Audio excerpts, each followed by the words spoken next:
For the past day or two, the theme has been dystopia, and I've been getting a lot about George Orwell and the book 1984. This book was actually given to me a while ago before I actually started waking up to what was going on in this world. And I read it a few times. I would get kind of lost in it and then stop, and then I'd pick it back up again later. Anyway, I keep getting dystopia, and it goes along with what we are dealing with today, which is the 5th of November, and the book V for Vendetta by Alan Moore. These stories were written very different time periods and about very different storylines, but the premise is the same. Both are set in a dystopian society. Both portray a police-state environment with overwhelming government surveillance. Wow, I can talk. Where the people are prey and the enemy. So kind of the slogan that runs throughout the book 1984 is war is peace, freedom is slavery, and ignorance is strength. I'm going to go over 1984, and then I will talk about V for Vendetta. So 1984 was written by George Orwell in 1949, and the novel is set in, it mostly goes by Oceania, and it's basically like his version of what would have been modern day England. And Oceania is a world full of perpetual war, omnipresent government surveillance, and public manipulation dictated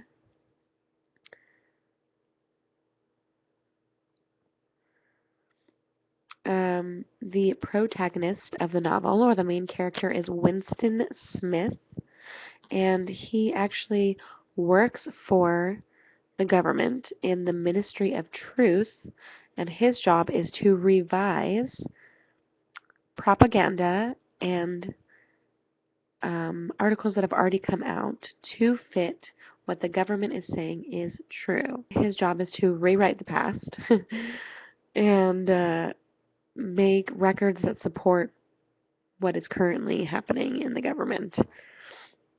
And he secretly hates his job. He is more of like a quiet riot kind of rebellionist, whereas V from V for Vendetta is a theatrical, anonymous anarchist, just total anarchist. So what I found interesting in 1984 was the government sections or organizations called the ministries. The Ministry of Peace supports Oceania's perpetual war.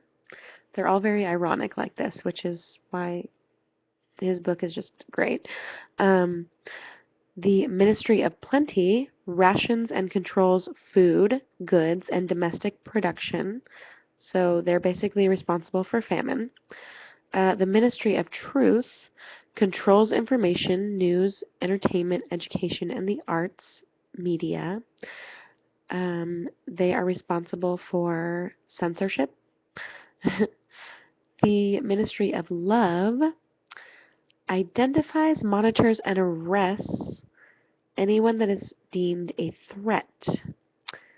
The dissident is beaten, tortured, and then, when near broken, sent to room 101 to face the worst thing in the world until their love for Big Brother and the government replaces dissension. This place is, they have no freedom, they have no privacy, there is just insane amounts of surveillance and censorship. Um, Here we go.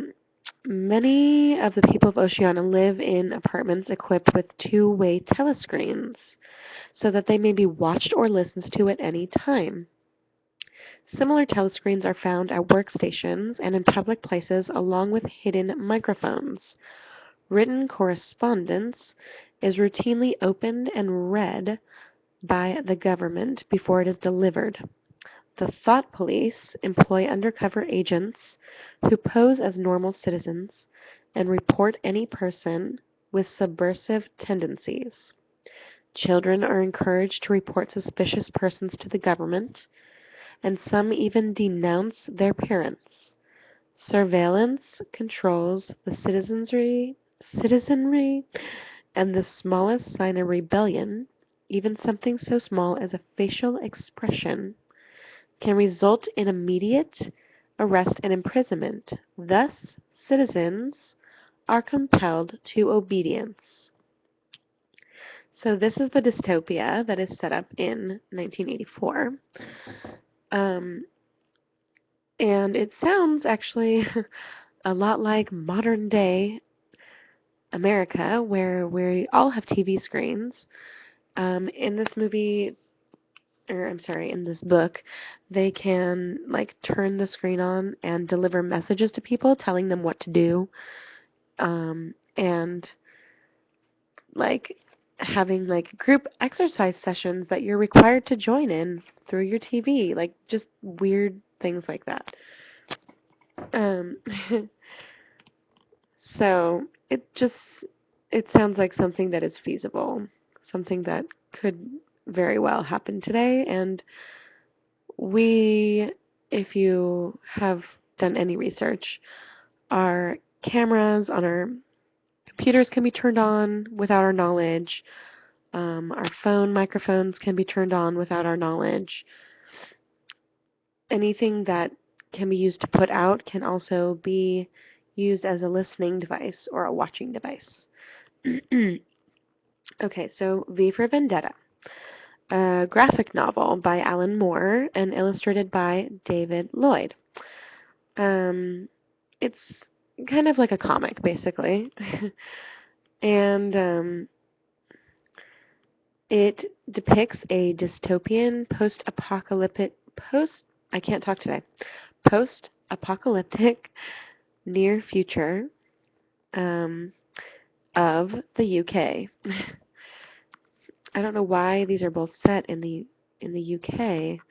It was preceded by a nuclear war in the 1980s, in this comic. So this is basically like post World War II and during Cold War era comic is when it's set.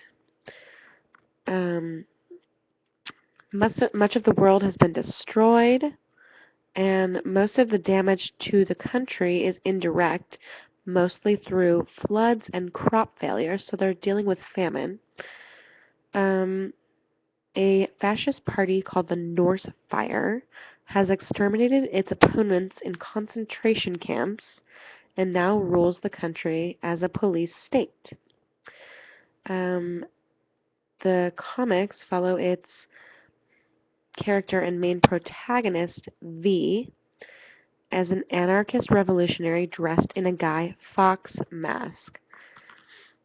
V begins an elaborate, violent, and intentionally theatrical revolutionist campaign to murder his former captors, bring down the government, and convince the people to rule themselves.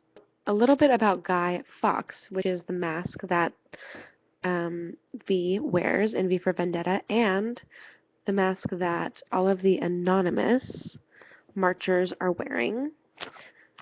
Guy Fawkes was a member of a group of people who were planning on assassinating the Protestant King James in 1605. They were planning on blowing up the House of Lords during the state opening of England's Parliament, and Guy Fawkes was the one who was discovered red-handed with big drums of gunpowder in the palace. And he was caught because of an anonymous tip, an anonymous letter that was sent. And instead of telling on the people who were working with him and exposing his allies, he was silent to his death about it. And he was hanged for it. So they do these public hangings at this time, but instead of letting them hang him, he basically hung himself because he just got up there and then stepped off the ledge. So he was just done over it and kept things anonymous. So that's a little background on him. As for V for Vendetta, it parallels 1984 in a lot of ways, depicting like the kind of society that there is, and there's different branches of government, and this happened to have like a few books to it. There were 4, I believe. No, 3. There were only 3. And basically, V is a revolutionary trying to take down what's left of the new government himself. What we have in both of these cases is martial law, totalitarian government. So my question is, if this, what we've just heard, is dystopia, then what is utopia? Also, just today, I've heard the word game changer 3 times. Then I walked by a shelf of books that my roommates have, and the book is called Game Changer. Let me just read the back for you. Here's a quote from President Barack Obama on the back of this book. "We can absorb a terrorist attack. We'll do everything we can to prevent it. But even a 9/11, even the biggest attack ever, we absorbed it and we are stronger. A potential game changer would be a nuclear weapon in the hands of terrorists blowing up a major American city." So, is that something that he's afraid of, or is that something that he's planning? Really? So, the premise of the book: an Islamic radical drives a Suburban loaded with explosives into the early morning drop-off line at a school in Denver. So this ties into schools that we've been warning about. In Chicago, another fanatical Muslim drives a gasoline truck into the Chicago Board of Trade building. Death and destruction rain down. Terrorists crash small, explosive-laden airplanes into the airport in Atlanta, destroying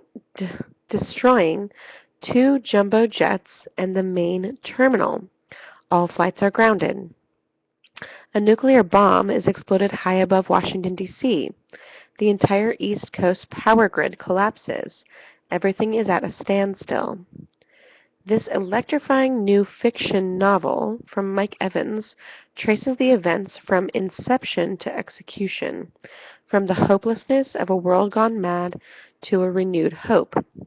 Okay, so I want you guys to ignore everything that was said about Muslims, because so many false flags and things that America actually creates to hurt its own people are pinned on the Muslim people.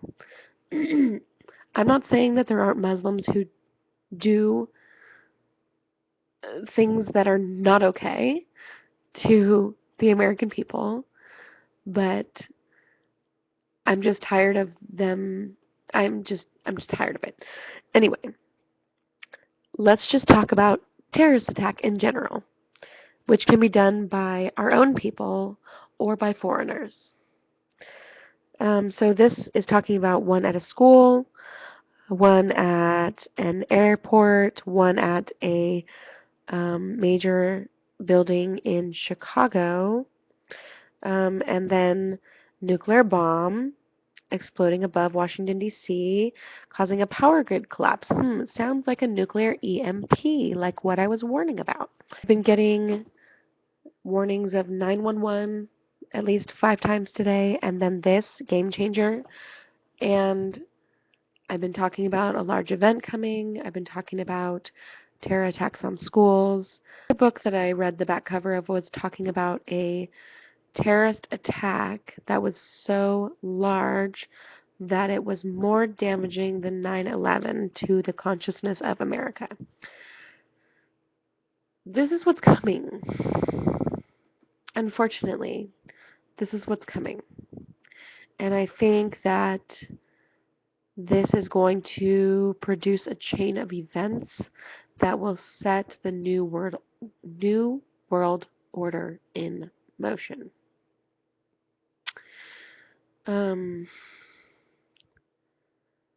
That's what I've got. Dystopia. What is utopia? In case I don't see you, good afternoon, good evening, and good night.